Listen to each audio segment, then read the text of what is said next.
ask on Russia. Did you have, or Waltz, have any contact with Zelensky while you were in Saudi Arabia? No, And then I didn't. I don't believe Mr. Waltz did either, but I did not. But that was the team he selected, and it was appropriate. It was his closest advisor. It was their foreign minister. It was their head of security. So we felt that that was the counterparts they sent, and to deal with us, and that's obviously pretty common in these sorts of things. Generally, the heads of state meets heads of state, and appropriate counterparts meet others. I imagine he had to get back, and he's the president of a wartime country. So but we did not have any contact with him there. But I wouldn't read anything into it other than he selected his team for these talks, and the president selected his. So. And was there any discussion with the Ukrainians about how a ceasefire, if Russia agrees, would be enforced? And how would the U.S. ensure parties? Yeah, well, the interesting thing about modern warfare is it's easier than ever to monitor, and simply because there's so many eyes on the ground, and there's also all sorts of overhead, commercial satellite and the like. It would be pretty hard to hide drone strikes. It would be hard to hide missile strikes, ballistic strikes, artillery.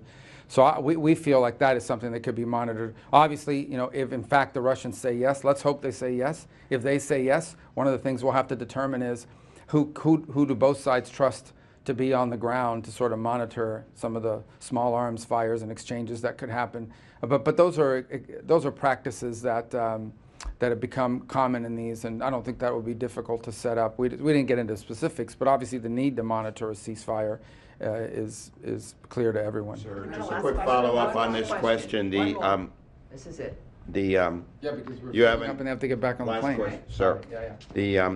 This administration has not hesitated to put a lot of pressure on Ukraine. You reduced their intelligence support in the middle of a shooting war. You temporarily cut off their arms, criticize them publicly, not you, but leadership in public. Are you truly prepared to apply pressure on Russia should it be recalcitrant and not agree to the terms of this ceasefire? There's been no concrete action that this administration has taken to punish Russia since it's come to office. There's a couple points. To be clear, as far as I am aware, the United States has not provided armaments to Russia. The United States is not providing assistance to Russia. Every single sanction that has been imposed on Russia remains in place. Every single sanction the president inherited remains in place. Previous administration. Right, but they're pretty sanctioned up. I mean, there's a lot of sanctions on already.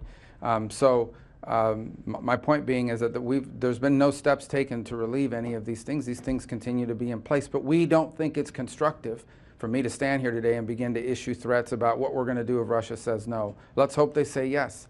At the end, let's understand, I remind everybody and bring you back to the point, the president's desire here is to bring about a lasting and enduring peace in Ukraine. He wants the shooting and the fighting to stop, not just for 30 days, not just for 60 days, but permanently. To do that, both sides have to come to the table. We are happy. We are happy that the Ukrainians have agreed to do so. Now it is up to Russia to say yes. If Russia says yes, that's very good news, and we will begin that process and do everything we can to move that process forward.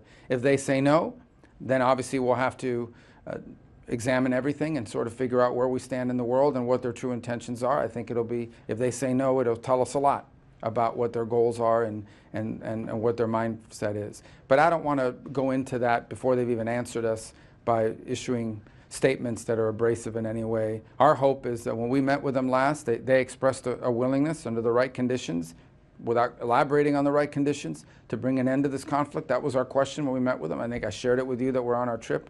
The point of meeting with them was to find out, is this a war they wanted to end, or is this a war they just wanted to continue to in perpetuity until they achieved whatever goals they have in mind?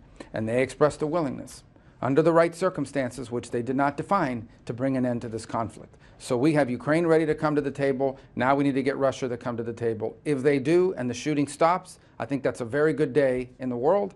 Obviously, no one here is pretending that negotiation is going to be easy or fast or simple. But at least we've gotten to that point. If their answer is no, then obviously we'll have to deal with that. And we'll have to at that point, make decisions on that basis. We're not there yet. Hopefully the answer is yes. Thank you, Okay, everyone. thanks guys.